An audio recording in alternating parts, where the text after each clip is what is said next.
You want to help a family in need this Christmas?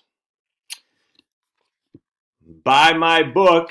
I will sign it, and I'm going to give the proceeds to that family that we helped last year because we found out that the mom, well, the mom who adopted her sister's 4 or 5 kids, I can't remember, is pregnant, and there's a family of 6, and they got their own baby coming along the way.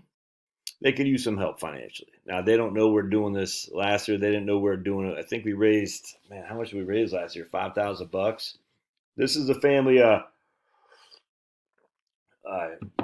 my family had donated our 2010 Honda Odyssey to them, and then because of your generosity, we're able to. We had to replace the windshield because the windshield was cracked. We got new tires, and I think we gave them $5,000 as well. Um, Anyway, so the issue is if you want I'm asking for $50. If you send me $50, I will sign a copy of this and mail it to you myself. Actually, can you even go to the post office anymore? But I will. I'll do that. I'll get it out a full-fledged copy of this book. I'll sign it and I'll put it in the mail to you myself for sure. We'll raise $1,000. We'll raise $10,000. Whatever we can raise, it'll be great. It's charity, man. Charity is a big deal. Charity is best individual to individual. The benefit of charity is it makes you feel better than the recipient. I'm just telling you right now, if you've never actually taken it upon yourself to give, and I imagine for most of you on this channel you have, there's just something wonderful about giving to people, more so than just giving to a charity, but giving to people. It's just the feeling of so when we when we gave them our minivan, and there's a 2010 minivan, it had like 120,000 miles on it, so it wasn't like brand spanking new. The level of just joy in that woman's eyes when we turned the keys over to her was just that's addictive. You talk about dopamine hit, man. When we got the pool put in this summer, and we invited them over, and she had one of her what was it? Her cousin, I think, came over. This kid, a younger child, I think it was 8. I mean, not 8, 8th grade, I think. And then another younger lady. So there's a bunch of them with the cousins and stuff, and they came over, and just the level of joy at seeing our pool. It made me tear up. Because I know what it's like to be poor, man. I know it sucks. It sucks. And when you see people who aren't poor, you're like, holy crap, people actually live like that. And I never knew anyone with a pool until I was in the freshman in high school when my mom, her second husband, lived in the wealthy part of the Portland suburbs, Portland, Maine suburbs. And now he wasn't rich. He just had a house passed down for generations. So he had been there since like the turn of the century, the 19th to 20th century. So he just happened to be in a place that grew to be wealthy. And so we didn't fit in, but I mean the people around were. I played baseball, and I was actually I was pretty good, so I was able to start and everything, and I guess I was accepted, even though I because I was a pretty good baseball player back then, at least for Maine, and just going to these kids' houses. I mean, I was like, it was nuts, man. It was nuts. You're looking over the water because over the ocean. Yeah, they had pools that looked over the ocean, and this is in the '80s. Yeah, the '80s. I just thought it was insane. Like all the girls are pretty and the boys are healthy, and it was a huge kitchens. It was full of sunshine, and I did not fit. I felt they all had cars. You know what I'm saying? It was I did not feel I did not fit in, and I felt actually very uncomfortable. If that makes sense, they were very nice. When I first got to the school, the rich kid school, um, because I went to Portland High School for the first semester, and then this high school. When my mom moved in with this guy that she ultimately married, she didn't marry at that point, but she moved in with this guy, soon to be, well, later to be her second husband, and just I remember a couple kids were making fun of me because I was from Portland High School, and I just kind of I wore it was like your old '80s movies. It was like literally like you're living in an '80s movies, man. It was weird.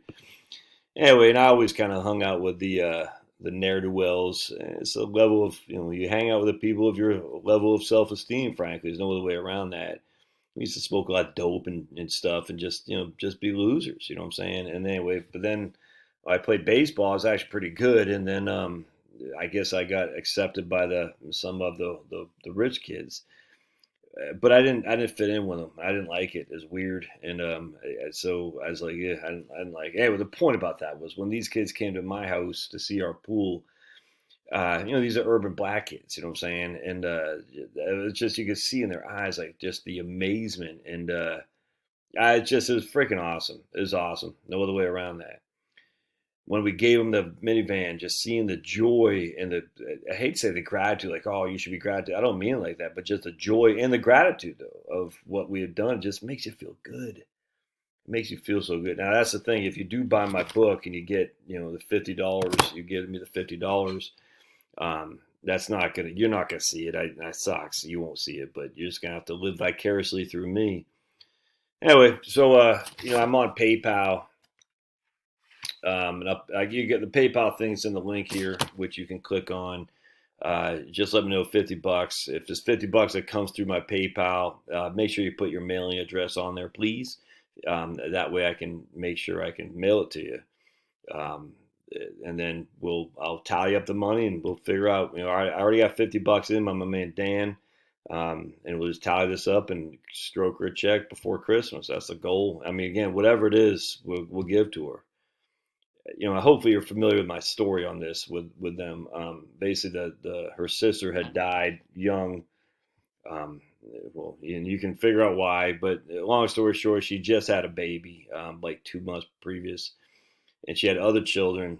I think maybe from a couple different men, and I don't know, but that's my gathering. I don't ask. That's the way I understand it. She lived a hard, rough life. The sister did, and she died. And her sister, the woman we're trying to help out, is married to a young man, and they, they're lovers of Jesus, man. And if loving the Lord is wrong, I don't want to be right. They're lovers of Jesus, and they had an obligation to take care of the children, and they did. It's freaking just a great story. Just young people living in some apartment, and it's a great, great story. They had to pay tons of legal bills because apparently there's just lots of back and forth between one of the sister and her ex.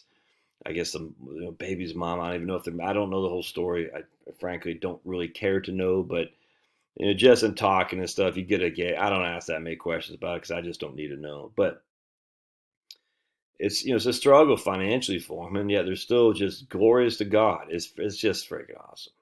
It's just awesome, and so anyway. If you want to help out, I will send you this book. I will sign it and I'll put it in the mail myself, and no obligation. I mean, don't sweat it if you don't. It's fine. But if you do want to. $50 with you, $50 plus me, $50 from that guy, that lady, all that adds up quickly. Trust me, it added up quickly with the when we raised the money for her last time. I mean, $5,000, man. But that money comes in. You know how it is with kids. That money comes and goes just like that. Anyway, I appreciate it. Blessings to you all, and just let me know if you have questions. The PayPal thing is in the show notes. If you do send me the PayPal for $50, just make sure you include your mailing address. Thanks.